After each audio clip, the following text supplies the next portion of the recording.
Men, welcome. Shame, guilt, manipulation. It's so sad. I see so many men being manipulated by people around them. Now, we see this a lot for women, of course, because women will use sex and threat of leaving to control men. Now, I don't blame women for this because none of us should blame anybody, especially men. The environment around us, the people around us, they're doing things that we allow them to do. Nothing more, nothing less. Everything is our responsibility. Everything is our fault. If you allow toxic people in your life, well, that's your fault. You allowed them into your life, so they're going to be toxic. What the fuck do you think is going to happen?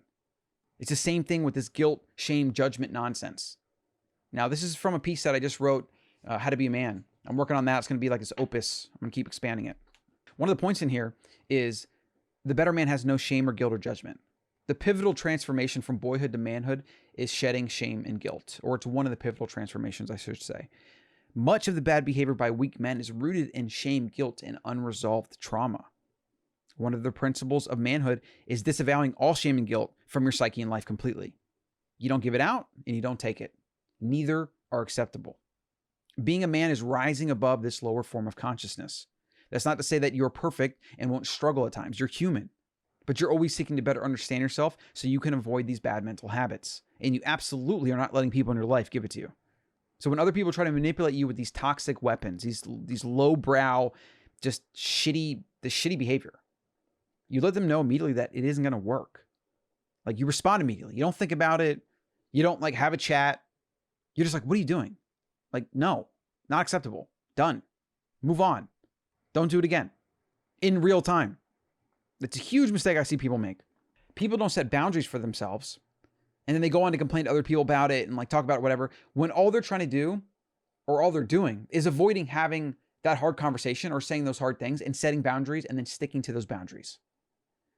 It's incredible when you know who you are and you live that on a daily basis, how little shit actually comes at you. Now, I have people that I don't know generally, strangers, people driving, people at the store. I almost sense that sometimes people sense my rebelliousness and they almost like want to test me, or they almost want to say like, how dare you, right?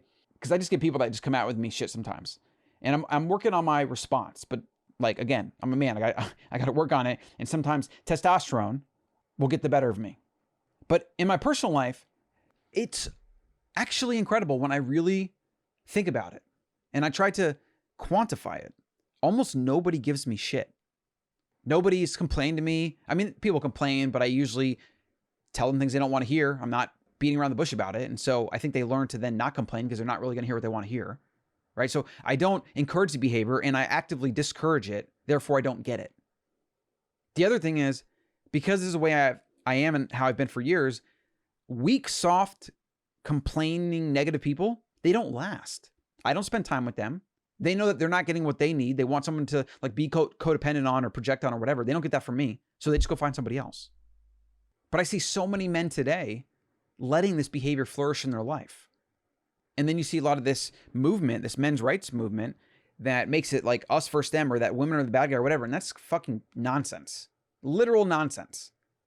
If you're a man listening to this right now, and even women, if you're listening to this, whatever you have in your life is your fault. You're allowing it to happen. And if things you don't like are happening, it's because you haven't done whatever the necessary hard work is to make that stop happening. There's nothing else to this equation. This is 1 + 1 = 2. Everything in your life that happens is you allowing it to happen. The second you stop allowing it, it will go away. It might be painful, it might be a process, but when you finally decide enough's a fucking enough, I'm not dealing with this shit, it won't happen anymore. And then moving forward, you won't get much of it in your life. It's amazing. You literally just repel toxicity and negativity out of your life. It just like fucking bounces off you. Better man doesn't have time for that shit anyways. Like, this is a principle. I believe any man, like to actually be a man, you cannot engage in these lower forms of manipulation and negative, toxic nonsense. You have to rise above it. So the point about women, evolutionarily, women are designed to challenge men because they're attracted to dominance and confidence. And I don't really like using the words like alpha and beta, but that's a very tricky thing. Definitions are always tricky because everyone has a different definition. But when it comes to relationships, men have to be a little bit less invested, a little bit more mentally aloof, or at least a little bit more into their own thing. And they can't project that they're afraid of losing their partner. They can't be needy or codependent because women pounce on these things. It's evolution. It's just like them making sure you don't become a little bitch.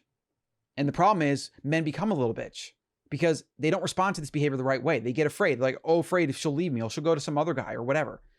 This is what's so crazy and ironic about male-female psychology is the very things that you do that you think are going to threaten your relationship are the things that actually strengthen it. Let me say that one more time. The things that you should be doing to strengthen your relationship are the things that you might perceive wrongly are actually threatening it. When you tell somebody, and this is true for all interpersonal relationships, I feel like. For sexual relationships, it's obviously there's a little dynamic there and there's some power stuff going on there. So we should talk about that. But when you tell a woman what you believe, what you feel, what you need, and you're honest, and you're afraid that they will leave or run away or be repelled or whatever, that fear is usually unfounded. Now, you might repel some people in your life, but the reality is if you're repelling people in your life because you've identified your principles and who you are as a man, and then they can't handle it because they want somebody to push around or to take advantage of or to abuse, then you should gladly let those people exit your life.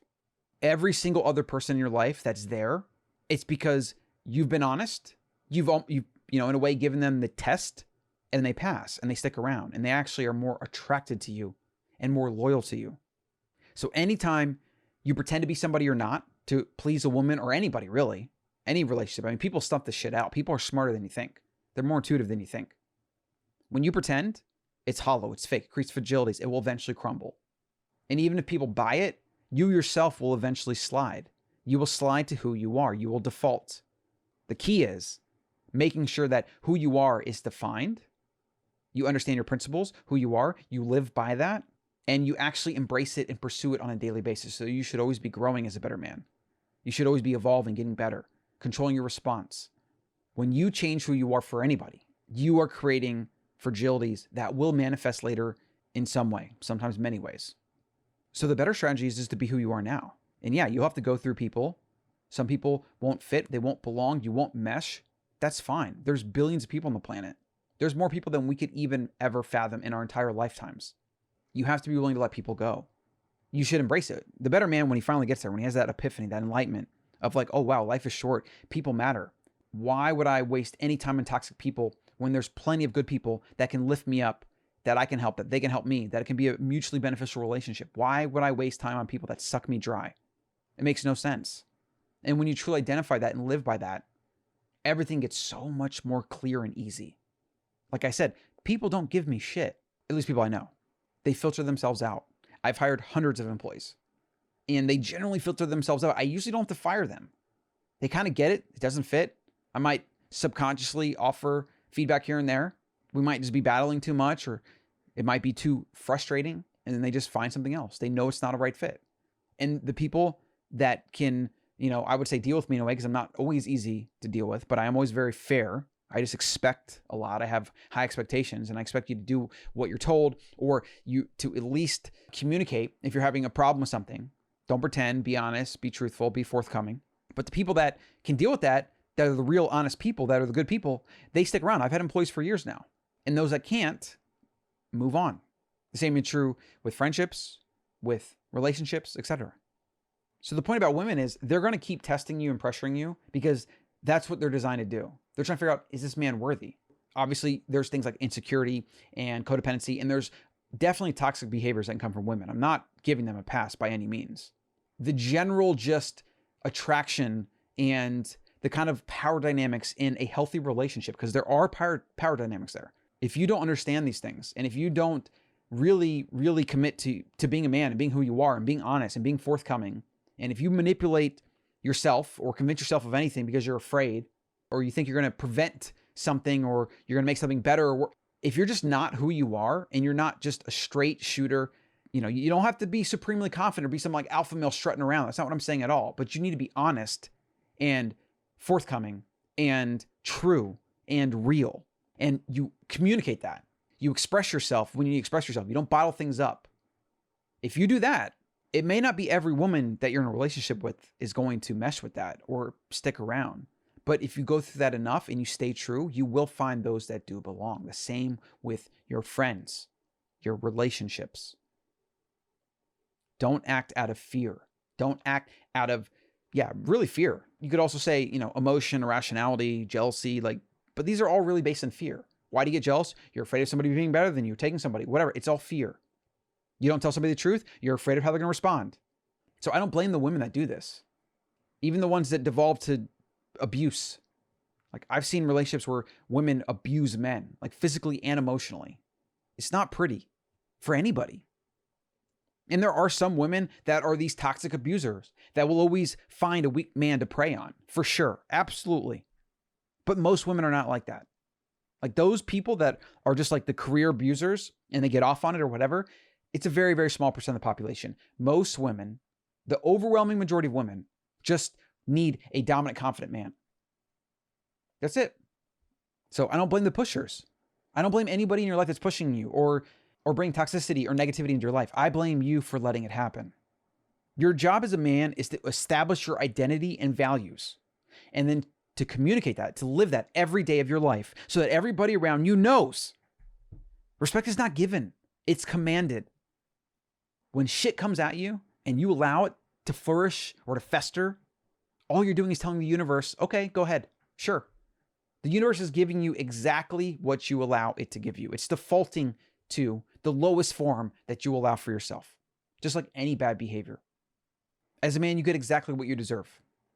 Until you deserve respect, you're not going to get it. Maybe find ways in your life to practice being honest, standing up. You don't have to attack people. You don't have to become a defensive. I actually don't recommend you do that at all because that's going to beget defensiveness and attacking and aggression. You should be very clear, plain, unemotional, and honest with people. This is just not my thing. I can't play this game anymore, or I can't really engage in this behavior anymore, or this isn't really working for me the way this is going right now. So I really want to find, some common ground, maybe find some things that we can move around to make it work. But I'm just not going to, X or this or that or whatever. People around you that want to gossip all the time, that want to talk shit about people, that want to complain. You could try with just changing the subject, but most of the time, if this is the default for how you engage, you're going to have to blatantly say it. Better men know this. They gladly accept the responsibility. They know that if they don't tell people honestly things that might be painful or uncomfortable, that there's nobody to blame but themselves. So they do it. Make sure you get on the Better Man newsletter, morebettermen.com. More shows coming out. I also have guests. But I'll be going deep into the psychology of being a man and masculinity. I'm not going to spend time getting into the feminist stuff or the women versus men, power struggles, or any of that nonsense, because I believe most of that is the result of weak men. If you solve the weak men part of the equation, you can ignore the women and that shit will figure itself out. Don't go seeking identity supporting nonsense that makes you feel better about yourself. You should be changing yourself to become the better man. And then from there, figuring out who belongs in your life and who doesn't by identifying your values, your principles, and finding your truth, living your truth on a daily basis. That is the path of the better man. And everything else, as it goes in life, everything else, when you get your inner world right, when you figure out who you are, everything else takes care of itself. Yet what do we have in the world today? We have everybody doing everything but taking responsibility. That's what Jordan Peterson's entire brand is about. He's like, make your fucking bed and stop bitching, basically.